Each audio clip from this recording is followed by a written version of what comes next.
Film की शुरुआत होती है और हम एक लड़की को देखते हैं जो कि समुद्र में बहकर एक आइलैंड के किनारे पर आ गई थी। इस लड़की का नाम जैन होता है और इसके साथ इसका फ्रेंड ब्रैड भी यहाँ बहकर आ गया था। वो उसके पास जाकर उसे चेक करती है तो पाती है कि वो बुरी तरह से जख्मी था और कुछ ही देर में वो मारा जाता है। ये देखकर वो काफी परेशान हो जाती है और बाद में उसकी बॉडी को वहीं पर छोड़कर वो उस आइलैंड को एक्सप्लोर करने लगती है। लेकिन इस आइलैंड पर कोई भी नहीं होता। ये पूरा आइलैंड सुनसान था, यानी कि ये लड़की यहाँ पर फंस चुकी थी। इसके बाद जब वो आइलैंड में अंदर जाती है तो उसे एक जगह पर एक थैला मिलता है जिसके अंदर उसे एक लेडीज का पर्स और कुछ बच्चों का सामान मिलता है। यहाँ उसे एक मेडिसिन भी मिलती है जिसमें 1994 की डेट लिखी हुई थी, जिससे जैन को समझ आता है कि बहुत सालों पहले शायद यहाँ कोई आया था। उसे इस सामान में माचिस भी मिलती है। उसे वो अपने पास रख लेती है और वापस समंदर के किनारे आती है। उसे वहां पर गिरा हुआ एक बड़ा सा खोखला पेड़ दिखता है। ये देखकर जैन को आइडिया आता है कि रात में वो अपनी सेफ्टी के लिए इसे सोने के लिए यूज कर सकती है। खैर अब यहाँ पर जैन अपनी पहली रात गुजारती है और सुबह होने पर उठकर वो देखती है कि समुद्र के किनारे कई सारी मछलियां बहकर आ गई थीं। उसमें एक छोटी शार्क भी थी जिसका आधा शरीर खाया हुआ था। वो यहाँ से अपने खाने के लिए कुछ मछलियां ले लेती है। तभी जैन की नजर एक जगह पर जाती है जहाँ पर कि 3 लोगों की कब्र थी।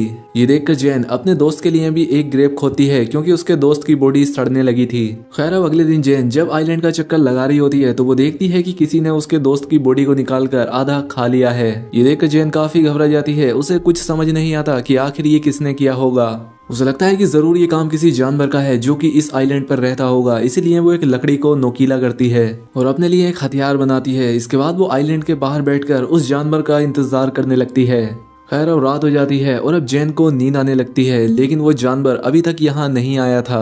अब अगले दिन जैन की आंख खुलती है और वो समंदर में एक सूटकेस को देखती है। वो सूटकेस को लेने के बारे में सोचती है, इसलिए वो समंदर में जाकर उस सूटकेस को ले लेती है। तभी उसे नीचे कुछ महसूस होता है, इसलिए वो नीचे जाकर देखती है तो यहाँ पर उसे एक बड़ा सा होल दिखता है, जिसे देखकर वो काफी हैरान हो जाती है। खैर अब वो बाहर आकर उस सूटकेस को खोल कर देखती है। उसके अंदर उसे कुछ जूते और कुछ कपड़े मिलते हैं जिन्हें वो पहन लेती है। जब रात होती है तो जैन उस सामान को चेक करने लगती है और उसे उसमें कुछ फोटोज दिखते हैं। वो उन्हें देखने लगती है और समझ जाती है कि यहाँ पर कोई फैमिली छुट्टियां बिताने के लिए आई थी, जिसमें एक कपल और उनके 2 बच्चे थे। तभी जैन के ऊपर से एक प्लेन गुजरता है। ये देखकर जैन अपनी फ्लेयर गन चलाती है, लेकिन इसका कोई फायदा नहीं होता क्योंकि तब तक वो प्लेन जा चुका था। जब फ्लेयर गन की वो बुलेट नीचे आ रही होती है तभी जैन देखती है कि उसकी परछाई में उसे कोई क्रीचर दिखाई देता है। ये देखकर वो काफी घबरा जाती है और आइलैंड की तरफ भागने लगती है और एक जगह पर जाकर छिप जाती है। वो क्रीचर यहाँ आकर जैन को ढूंढने लगता है। इससे जैन और भी डर जाती है और आज की रात इसी तरह से बीत जाती है। अब अगली सुबह जैन फिर से उन्हीं फोटोज को देख रही होती है और वो एक फोटो में 2 चमकती हुई आंखों को नोटिस करती है, जिससे वो समझ जाती है कि ये वही क्रीचर है जिसे मैंने कल देखा था और शायद इसी ने इस फैमिली को मारा होगा। ये देखकर जैन और भी ज्यादा डर जाती है और अब वो किसी भी तरह से इस आइलैंड से निकलना चाहती थी। अब इसके बाद वो सूटकेस को खोलती है और उसमें अपनी लाइफ जैकेट डालती है ताकि उसके सहारे वो तैरकर यहाँ से बाहर निकल जाए। इसके बाद वो सूटकेस में बैठकर यहाँ से निकलने की कोशिश करती है, लेकिन वो सूटकेस पलट जाता है। अब उसका ये प्लान फेल हो चुका था, इसलिए वो वापस उसी आइलैंड पर आ जाती है। लेकिन अब उसे उस क्रीचर से बचने के लिए कोई सेफ जगह चाहिए थी, इसीलिए उसे वो गिरा हुआ पेड़ दिखता है। क्योंकि उसमें एक बड़ा सा होल था, इसीलिए वो आज रात उसी में सोने का डिसाइड करती है। खैर अब जब रात होती है तो वो क्रीचर फिर से यहाँ आता है और उसे ये भी पता लग जाता है कि जैन उस पेड़ के होल में छिपी हुई है। इसीलिए वो क्रीचर उस पेड़ को तोड़ने की कोशिश करता है, लेकिन वो ऐसा नहीं कर पाता और थक हार कर वापस चला जाता है। अगली सुबह जैन उस पेड़ से बाहर निकलती है और देखती है कि उस क्रीचर ने कल रात इस पेड़ पर कई वार किए थे, जिससे वो काफी डैमेज हो गया था। इसके बाद वो उससे बचने के लिए एक नया प्लान बनाती है। वो समंदर से कुछ बड़ी मछलियां पकड़ती है और उन्हें वहीं एक पेड़ पर टांग देती है। उसका प्लान था कि जब रात में वो क्रीचर यहाँ आएगा तो वो इन मछलियों को खाकर वापस चला जाएगा और इससे उसकी जान बच जाएगी। अब जैन अगली सुबह उठकर देखती है कि उसका ये प्लान काम कर गया। उस क्रीचर ने यहाँ आकर उन मछलियों को खा लिया था, जिससे जैन की जान बच गई थी। तभी जैन की नजर समंदर के किनारे पर जाती है जहाँ किसी की बॉडी बहकर आ गई थी। ये देखकर वो उस बॉडी के पास जाती है और देखती है कि ये बॉडी काफी सड़ चुकी थी।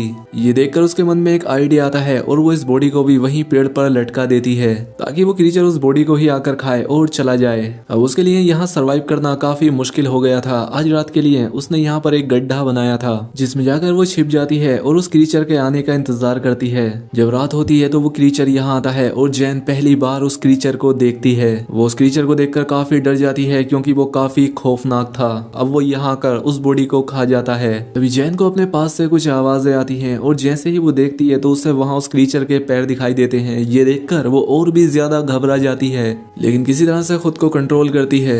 अब अगली सुबह जब जैन उठती है तो वो अपने लिए एक सेफ जगह चाहती थी। अब क्योंकि उसने उस क्रीचर की हाइट देख ली थी, इसीलिए वो अपने लिए पेड़ के ऊपर एक झूला तैयार करती है ताकि वो क्रीचर उस तक ना पहुंच सके। इसके बाद वो उस झूले में जाकर बैठ जाती है।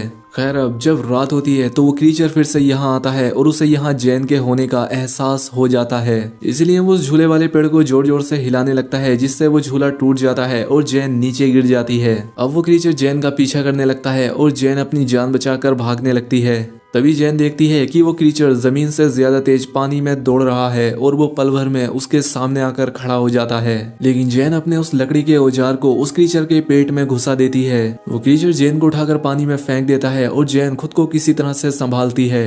जैन देखती है कि वो क्रीचर यहाँ से जा चुका है और अब वो पानी से बाहर आ जाती है और वहीं एक पेड़ पर जाकर छिप जाती है। अगली सुबह जब जैन उठती है कि उसका पैर काफी जख्मी हो चुका था, इसलिए वो खुद को साफ करने के लिए समंदर में जाती है। जब वो यहाँ नहा रही थी तभी उसकी नजर दूर एक राफ्ट पर जाती है जिसमें उसके दो दोस्त थे जो कि किसी तरह से सरवाइव करके यहाँ आ गए थे। उनका नाम लूकस और मिया होता है। इन्हें देखकर जैन काफी खुश होती है। अब ये जैन के पास आकर बैठ जाते हैं और जैन उन्हें खाने के लिए कुछ मछलियां देती है। वो यहाँ पर इन्हें उस क्रीचर के बारे में बताती है। वो कहती है कि हमें जल्द से जल्द यहाँ से निकलना होगा क्योंकि मैं यहाँ पिछले 7 दिनों से फंसी हुई हूँ। लेकिन लूकस और मिया उसकी बातों पर विश्वास नहीं करते। उन्हें लगता है ये झूठ बोल रही है। वो कहते हैं कि हम पिछले 5 दिनों से समंदर में भटक रहे थे और अब जाकर हमें ये आइलैंड मिला है। ये दोनों यहाँ से नहीं जाना चाहते थे। अब जैन उन्हें वो तस्वीरें भी दिखाती है जिनमें वो क्रीचर साफ दिखाई दे रहा था, लेकिन फिर भी वो दोनों यहाँ से नहीं जाना चाहते थे। जैन समझ जाती है कि ये उसकी बात नहीं मानेंगे। अब इसीलिए वो इनसे छिपकर इनकी राफ्ट लेकर यहाँ से भागने का प्लान बनाती है। वो उनकी राफ्ट लेकर यहाँ से निकलने की कोशिश करती है, लेकिन वो दोनों इसे पकड़ लेते हैं। मिया जैन पर अटैक कर देती है जिससे वो बेहोश हो जाती है। जब उसकी आंख खुलती है तो वो खुद को बंधा हुआ पाती है और अब रात हो चुकी थी। इसीलिए वो लूकस को मनाकर उसे खोलने के लिए कहती है, लेकिन लूकस और मिया उसकी कोई बात नहीं सुनते। इसके बाद मिया उस आइलैंड पर घूमने के लिए जाती है और लूकस वहीं जैन के पास रुकता है। इधर जब मिया वॉक कर रही थी तो वो क्रीचर पानी से निकलकर उस पर अटैक कर देता है। उसकी आवाज सुनकर लूकस तुरंत वहां पर जाता है, लेकिन वो क्रीचर मिया को पानी में खींचकर ले जाता है और उसे मार देता है। ये देखकर लूकस बहुत डर जाता है। वो डर कर एक पेड़ पर चढ़ जाता है। अब सुबह हो जाती है, लेकिन लूकस उस पेड़ से नीचे नहीं आता। अब उसे जैन की बात समझ आ चुकी थी। जैन उससे कहती है कि देखो वो क्रीचर सिर्फ रात में आता है, वो दिन में बाहर नहीं निकलता।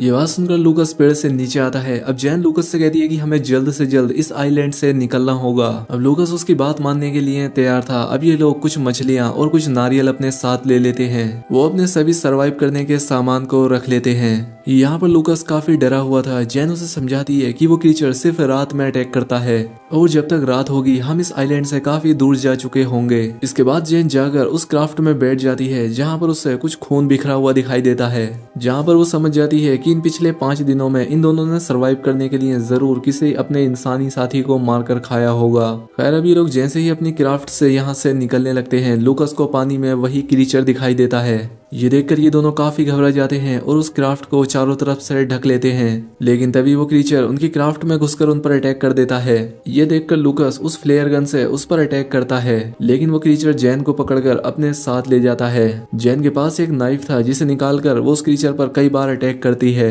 लेकिन तभी लूकस भी जैन को बचाने के लिए पानी में आ जाता है। ये देखकर वो क्रीचर जैन को छोड़ देता है और लूकस को पकड़ लेता है। वो उसे लेकर अपने उस बड़े से होल में चला जाता है। ये देखकर जैन किसी तरह से तैरकर फिर से उसी आइलैंड पर पहुंच जाती है। जैन को लूकस की मौत का काफी दुख होता है, इसीलिए वो उस क्रीचर का सामना करने का डिसाइड करती है। इसके बाद वो वहां पड़ी लकड़ियों से कई सारे नुकीले हथियार बनाती है, लेकिन ये औजार उससे कम नुकीले लगते हैं, इसीलिए वो वहां की ग्रेव को खोदती है और उसमें से कंकाल को निकालकर उनसे काफी नुकीले हथियार बनाती है। वो उस क्रीचर को आग में जलाने का प्लान बनाती है, इसीलिए वो वहां पड़ी सूखी झाड़ियों को इकट्ठा करती है और उनसे एक घेरा बनाती है। अब उसने अपने ट्रैप को तैयार कर लिया था। खैर अब कुछ देर के बाद रात होती है और वो क्रीचर यहाँ आता है, वो भी उसी जगह पर जहाँ उसने ट्रैप लगाया था। तभी जैन यहाँ झाड़ियों में आग लगा देती है, जिससे वो क्रीचर आग में फंस जाता है और अब जैन अपने उन नोकीले हथियारों से उस क्रीचर पर अटैक करने लगती है, जिससे वो क्रीचर काफी घायल हो जाता है। लेकिन अब वो जैन को पकड़ लेता है, लेकिन जैन उस पर अटैक करके भागने लगती है। तभी वो क्रीचर उसके सामने आ जाता है। लेकिन अब वो काफी जख्मी हो चुका था, इसीलिए वो वहीं पर गिर जाता है। ये देखकर जैन उस पर बहुत सारे स्टेप करती है और बाद में उसका गला काट देती है। इसके बाद अब हम देखते हैं जहां जैन ने आग लगाई थी उससे पूरा आइलैंड जलने लगा था, यानी कि अब इतनी बड़ी आग को देखकर कोई ना कोई जैन को बचाने के लिए यहाँ जरूर आ जाएगा। इसलिए जैन ने ऐसा किया था और अब इसी के साथ ये मूवी यहाँ पर खत्म हो जाती है। दोस्तों अगर वीडियो अच्छी लगी हो तो वीडियो को लाइक और कमेंट करके जरूर बताएं। साथ ही चैनल पर पहली बार आए हैं तो चैनल को सब्सक्राइब भी कर ले। मिलते हैं हमारी अगली वीडियो में।